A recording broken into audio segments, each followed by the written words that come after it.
Começamos aqui. Na aula de hoje e nas próximas 2 aulas antes da prova, nós vamos estudar o modelo clássico para propagação de ondas de rádio numa atmosfera estratificada. O que significa isso?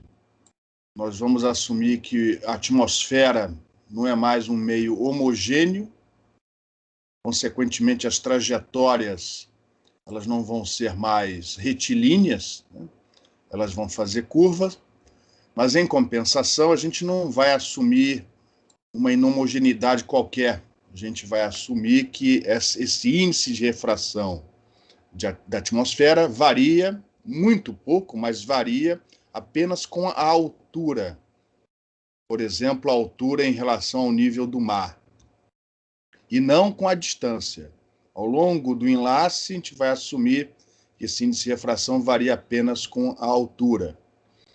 E no último dia de aula, antes da prova, a gente vai pegar essa teoria, que a gente vai estudar hoje e na próxima aula, para explicar qualitativamente os dutos troposféricos que ocorrem quando você tem mudanças no gradiente desse índice de refração, ou seja, na derivada do índice de refração. Ora ele está aumentando, de repente ele passa a diminuir e vice-versa.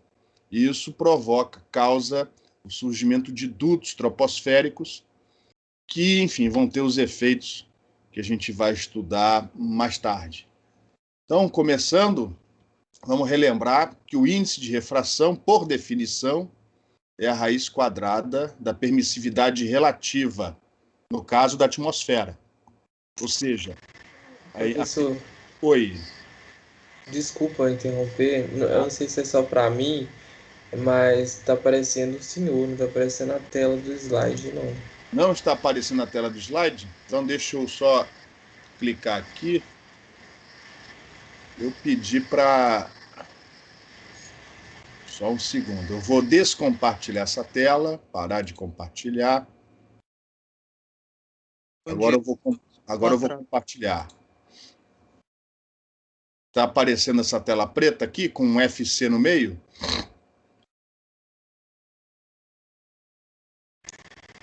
Para mim, não. Ué. E para os outros? Para mim tá ok. Sim. Tá ok? Eu vou voltar aqui no slide. Vocês estão vendo esse slide? Eu estou vendo o slide. Tá. Então, a pessoa que não está vendo, eu sugiro dar uma saída e volta, por favor. Porque aparentemente... Você tem que fazer o seguinte, e no topo superior da tela tem as 4 bolinhas, onde as pessoas participando.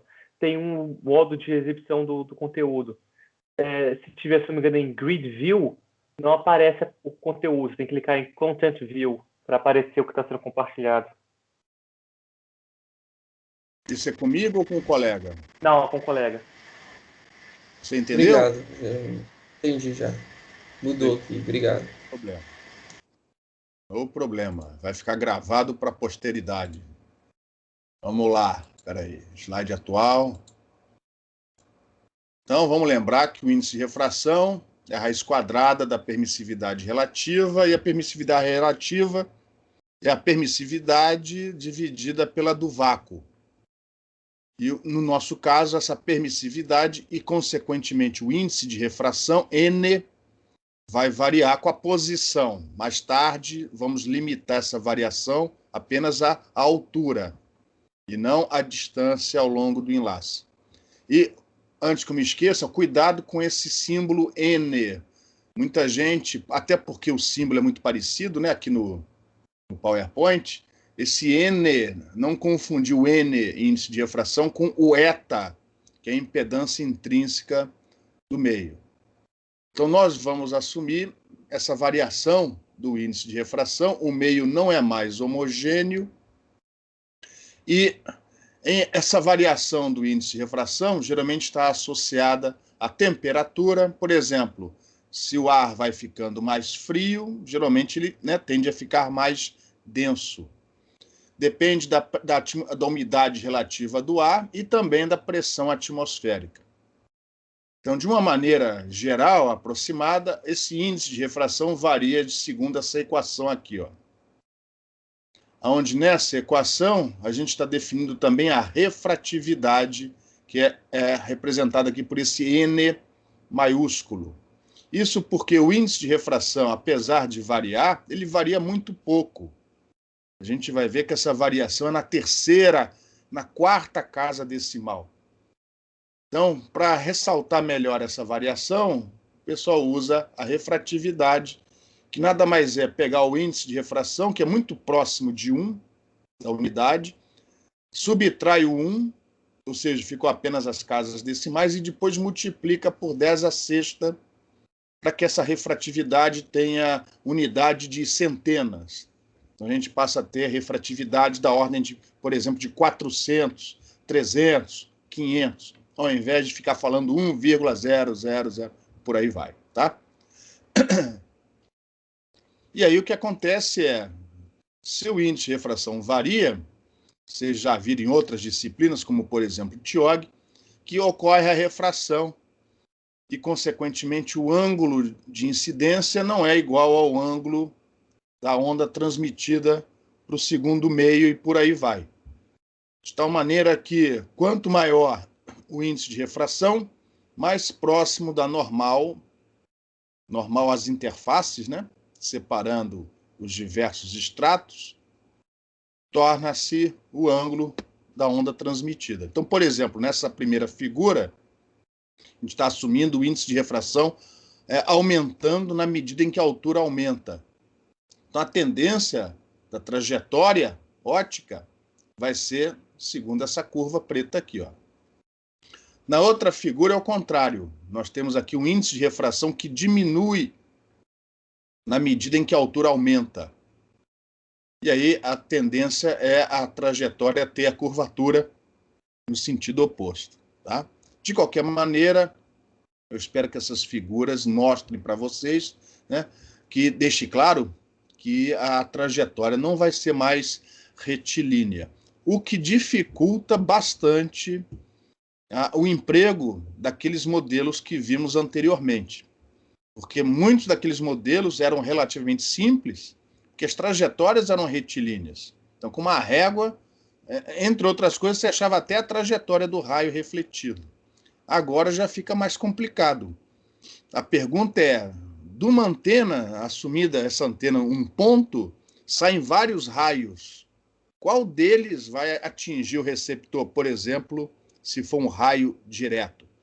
Se a trajetória é retilínea, é só pegar uma régua, passar pelos dois pontos e traçar a linha. Agora, como é que a gente vai saber qual é dessas trajetórias que partem daquele ponto, que partem da antena transmissora, qual delas é que vai atingir lá o receptor? Qual delas é que vai refletir num solo liso? E por aí vai, tá? Então, esse é o objetivo da aula de hoje e da próxima aula, tentar quantificar, né, determinar, né, essa trajetória. Antecipando, né, vamos tentar obter a altura da trajetória, por exemplo, em relação ao nível do mar, em função do comprimento do enlace. A gente vai variando a distância ao longo do enlace, desde o transmissor até chegar no receptor, e vamos calculando para cada distância a altura da trajetória. É isso que a gente vai procurar fazer na aula de hoje e na próxima aula. E na próxima transparência tem uma ilustração. Nós vamos assumir a variação com a altura. Nessa figura, ela está inclinada, foi o que eu pude arrumar na internet. Então, nós temos aqui, deste lado, em azul, o meio menos denso, e do outro lado, em verde, o meio mais denso. E vocês sabem que a velocidade de propagação diminui, é menor, quando o meio é mais denso. Então, o que vai acontecer? Essa frente de onda, que vai começar plana aqui embaixo, no meio menos denso, ela vai tender a propagar mais rápido. Ela vai se adiantar. Enquanto que no meio menos denso, aqui é o contrário. Menos denso é o azul, mais denso é o verde. Não, é isso mesmo. No meio mais denso, ela tende a ir mais devagar. Então, a tendência vai ser essa frente de onda fazer uma curva, ó, pendendo para o meio mais denso, onde ela propaga mais lentamente. Essa animação aqui, ó. Repare como ela está pendendo para o meio mais denso, onde a velocidade é menor. Então, o nosso objetivo é tentar determinar essa trajetória baseado na variação do índice de refração. Por enquanto, alguma pergunta? A gente já tinha visto isso no finalzinho da aula passada. Então, a primeira coisa que a gente vai fazer é determinar a equação de onda para meios inhomogêneos. E provavelmente vai ser a primeira vez que vocês vão ver no curso, né, equações de onda para meios inhomogêneos. Talvez, inclusive, seja a última vez que vocês vejam isso. E a gente vai começar de onde tem que se começar, das equações de Maxwell. Já que, como, por exemplo, em TIOG, a gente trata de meios lineares, homogêneos e isotrópicos, se agora o meio é inhomogêneo, tem que voltar lá no início, nas próprias equações de Maxwell, e derivar a nova equação de onda para esses meios. Lembrando que a permissividade agora varia com a posição. Nós vamos assumir que o μ é constante, com um valor praticamente idêntico à permeabilidade do vácuo, mas a permissividade varia com a posição. Então, por exemplo, onde esse epsilon aparece dentro de derivadas espaciais, ele não pode ser passado para fora, como era, né, no caso homogêneo. Então, estão lá as equações de Maxwell. Rotacional de H igual a J ômega epsilon E. Então, a relação constitutiva continua sendo D, deslocamento elétrico, igual a epsilon E. Isso não muda. A diferença é que agora esse epsilon varia com a posição. Como aqui não apareceu nenhuma derivada espacial em cima desse deslocamento elétrico, aqui a equação continua com a mesma forma. Aí a gente vai aqui para a lei de Faraday, rotacional de E, menos J ômega μ H. Vamos substituir o B por μ H. No caso aqui da atmosfera, o μ vai ser aproximado por μ0. Constante, que não tem problema nenhum. Lei de Gauss magnética, divergente de B, vamos trocar o B por μ vezes H. μ0 no caso, né? Mas o μ0 é constante, então ele vai passar para fora da derivada sem problema nenhum, e isso daqui acaba se tornando divergente de H igual a zero, como vocês já viram anteriormente. A diferença está aqui na lei de Gauss, propriamente dita. Como o meio é sem fonte, divergente de D igual a zero. Porém, D é igual a epsilon E. E agora esse epsilon varia com a posição. Então, eu não posso passar para fora do divergente, sem mais nem menos. Eu tenho que aplicar aqui, ó, a derivada sobre os dois termos. E aí, se vocês olharem nos apêndices dos livros de cálculo de eletromagnetismo, vocês vão encontrar lá expressões, né? Uma expressão para o divergente de um escalar vezes um vetor. É o escalar vezes o divergente do vetor mais o produto escalar do vetor pelo gradiente da permissividade. Este termo aqui, ó, em vermelho, eu destaquei aqui em vermelho, para meios homogêneos ele é nulo, porque não há variação espacial da permissividade. Não é o nosso caso, nós não podemos zerar este termo. É este termo daqui que vai fazer a diferença nas próximas equações. Antes de prosseguirmos, alguma pergunta? Para obter a equação do campo elétrico e a equação de onda, né, do campo elétrico e do campo magnético, o procedimento é sempre o mesmo. Vamos começar com a equação do campo elétrico. A gente começa dessa identidade vetorial aqui, ó. Rotacional do rotacional de um vetor é o gradiente do divergente menos o laplaciano desse vetor. No caso, o vetor é o fasor campo elétrico. E aí vamos substituir essas equações de Maxwell aqui embaixo. Por exemplo, vou começar substituindo o rotacional do E, que aparece aqui, ó, por essa expressão. Está aqui. J, ômega e μ são constantes.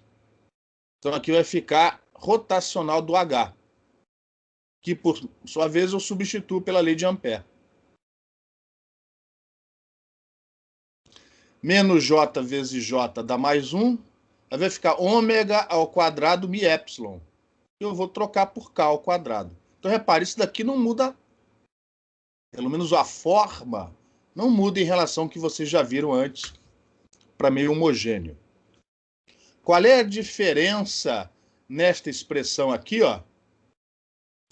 O que acontece de diferente em relação ao que ocorre se o meio fosse, o que iria ocorrer se o meio fosse homogêneo? O que isso aqui tem de diferente em relação a um meio homogêneo? É uma pergunta.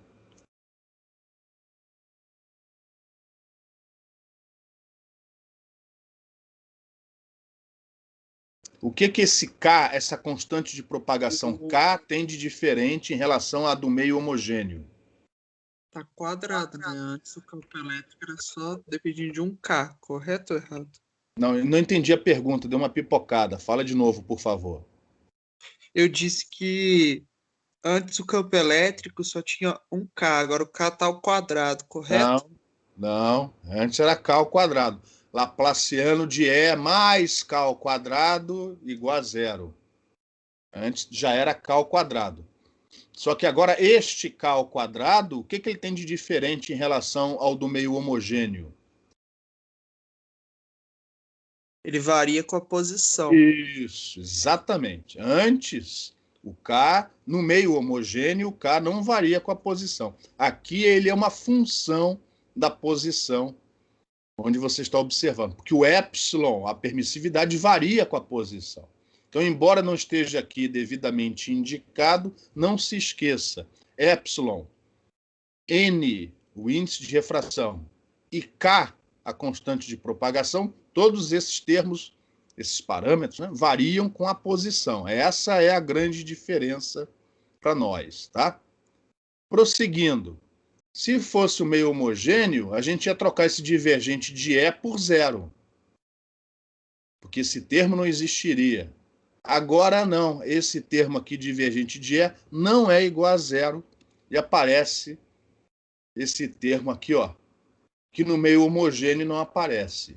Olha lá, depende do gradiente do epsilon. E aí a gente reescreve, ó, esta igualdade aqui, a gente vai reescrever no próximo slide desta maneira. Então esta aí é a equação de onda do campo elétrico para meios lineares, isotrópicos, sem fontes e inhomogêneos. Então aqui temos duas diferenças. Uma está explícita aqui, ó, o surgimento deste termo em vermelho. A outra diferença que não está marcada de forma explícita é que o K varia com a posição. Como o campo é eletromagnético, vamos fazer o mesmo para o campo magnético. Mesma coisa, tá? Agora o vetor é o campo magnético. Então, primeiro vamos substituir o rotacional de H por J ômega epsilon E. E agora, repare, tem uma derivada, tem um segundo rotacional aqui, ó. Para esse segundo rotacional, o epsilon não é constante. Então, vocês têm que ir lá no apêndice do livro de cálculo de eletromagnetismo e ver qual é a expressão do rotacional de um escalar multiplicando um vetor. É o escalar rotacional do vetor mais o gradiente do escalar, produto vetorial, o vetor. Então, repare, este termo daqui vai aparecer, que seria nulo caso o meio fosse homogêneo. Bom, de qualquer maneira, aparece aqui o rotacional do E, que eu vou trocar mais uma vez, e no final aqui, ó, vai aparecer de novo K ao quadrado, só que agora vezes o H. E este termo daqui ficou. E aí eu vou substituir esse J ômega E, pela lei de Ampère. Eu não quero que fique campo elétrico na minha equação de onda.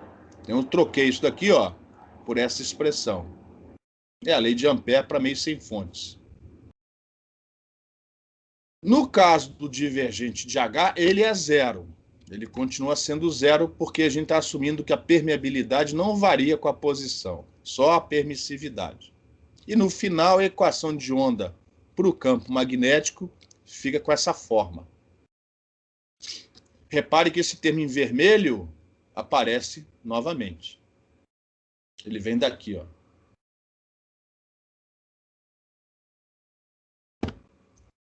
E aí está a equação de onda do campo elétrico e a equação de onda do campo magnético, quando a permissividade varia com a posição. Consequentemente, ó, é um problema mais complicado. As equações de onda são mais complicadas do que aquelas de Helmholtz para o meio homogêneo. Antes de prosseguirmos, alguma pergunta?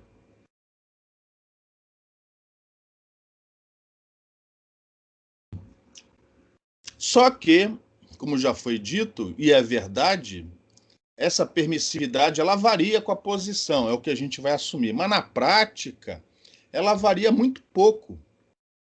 Esse termo daqui, ó, é muito menor do que esse K ao quadrado. Essa permissividade, ao longo da distância de um comprimento de onda, praticamente não varia. Então, por causa da presença desse K ao quadrado aqui, ó, multiplicando H ou multiplicando E, dependendo da equação de onda, nós vamos desprezar esse termo em vermelho. Matematicamente, o gradiente da permissividade dividido pela permissividade, a gente vai assumir muito, muito menor que K, ou seja, 2π sobre lambda. Tá? E, consequentemente, as equações de onda que nós vamos adotar para resolver o problema são essas daqui. Aí você fala assim, pô, você tá maluco, né? Primeiro você vem com uma conversa fiada de meio não homogêneo, e no final as equações de onda são as mesmas do meio homogêneo. Aí eu vou falar, não é verdade. Há aqui uma diferença em relação às equações de onda do meio homogêneo. Que diferença é essa?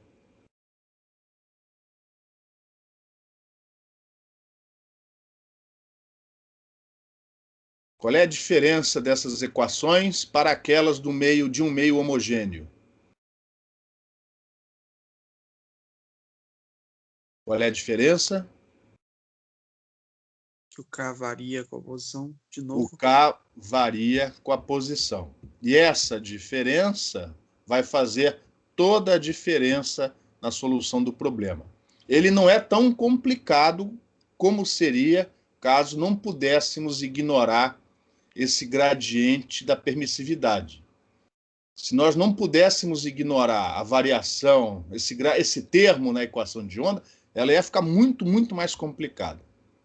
Tá? Desse jeito, ela fica menos complicada, mas ainda não é um problema tão simples quanto é o que seria, né, o que a gente iria obter caso o meio fosse homogêneo. Então, repare, apesar da forma ser parecida, essas equações não são as mesmas do meio homogêneo, porque aqui a permissividade e, consequentemente, a constante K variam com a posição, e isso vai fazer toda a diferença na solução dessas equações de onda. Até o momento, alguma pergunta?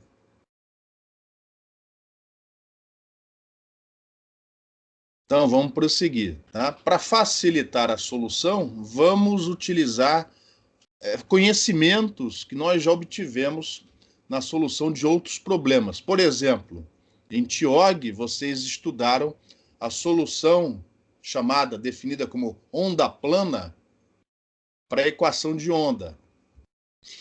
E, basicamente, como é que é o fasor? Como é que é a representação fasorial de uma onda plana? Ela possui, lógico, tem a polarização, a orientação, mas pensando numa das componentes ou do campo elétrico ou do campo magnético. Por exemplo, a componente X do campo elétrico.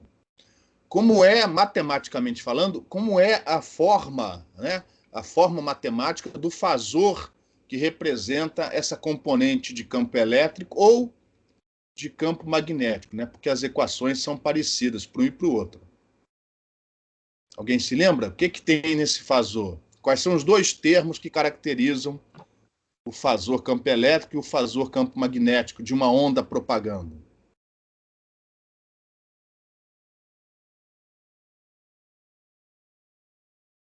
Bora, pessoal. A gente diz que o campo, né, o fasor que representa aquele campo, além de uma orientação, de uma polarização, também possui que outros dois termos? Magnitude e fase? É disso que você está falando? Isso, exatamente. Amplitude, magnitude e fase. Então a gente espera que esta onda plana, apesar do meio não ser homogêneo, tenha um comportamento parecido.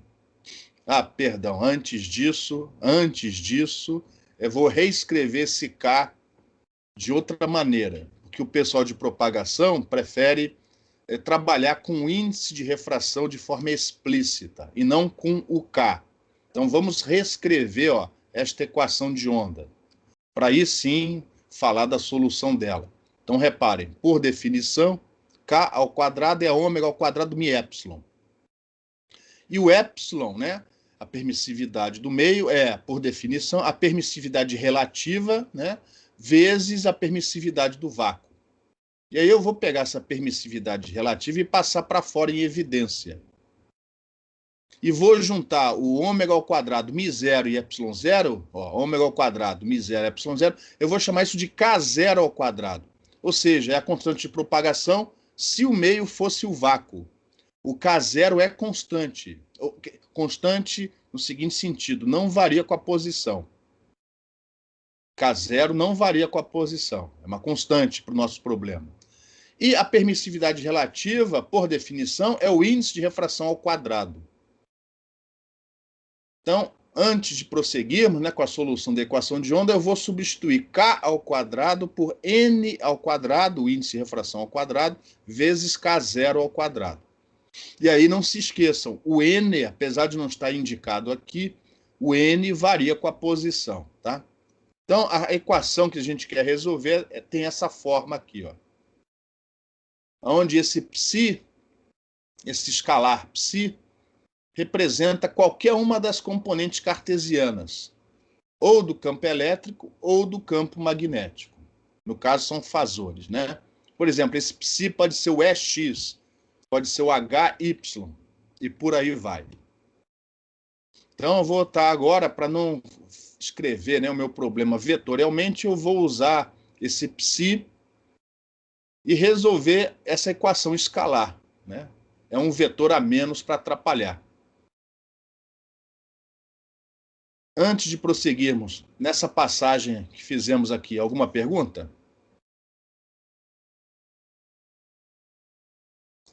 Agora sim. Professor, Oi, pode falar. Eu não entendi o que representa o psi. O psi, é porque eu não quero escrever vetor, eu quero transformar o meu problema num problema escalar, para facilitar a manipulação matemática. Então, repare, esta equação de onda que você vê aqui em cima, na verdade, é uma equação vetorial. Escondida dentro dela, você tem 3 equações escalares. Uma para componente x, outra para componente y e uma terceira para componente z. E o mesmo ocorre deste lado. Então, estas duas equações vetoriais, na verdade, representam 6 equações escalares, cada uma para uma componente cartesiana retangular ou do campo elétrico ou do campo magnético. Até aí, tudo bem? Sim, aí a gente vai trabalhar só com X, só com Isso, Y, porque só com todas Z? as 6 têm a mesma forma matemática. Ok. Então, eu vou trabalhar com uma delas. E, sendo necessário, aqui não vai ser, mas sendo necessário, eu repito o procedimento para as demais componentes. A gente fez isso em TIOG, quando a gente estudou a onda plana. Primeiro a gente resolveu a equação escalar. Como o resultado era muito simples, a gente extrapolou no final para o vetor. Repetindo para todas as componentes, então Aqui a gente não vai precisar disso, porque a informação que a gente quer não requer o vetor. Mas o que eu quero dizer é que esse psi representa qualquer uma das 6 componentes cartesianas, do E ou do H. Beleza? E assim eu me concentro na solução de problema escalar. Agora sim, aquela observação que foi feita antecipadamente. Dos resultados, dos problemas que a gente já estudou em outras disciplinas, nós esperamos que este fasor, isso aqui é um fasor, só que ele é escalar, né?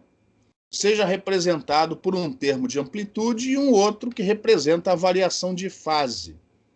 Então, eu vou assumir, vou chutar, se vocês preferirem, que a solução daquela equação de onda vai ter esta forma aqui, ó.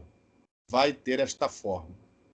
Eu não sei quem é o A, eu não sei que fase é essa, tá? Mas vai ter esta forma. Esta amplitude A, que em princípio varia com a posição, né? O A aqui representa a amplitude dessa componente psi.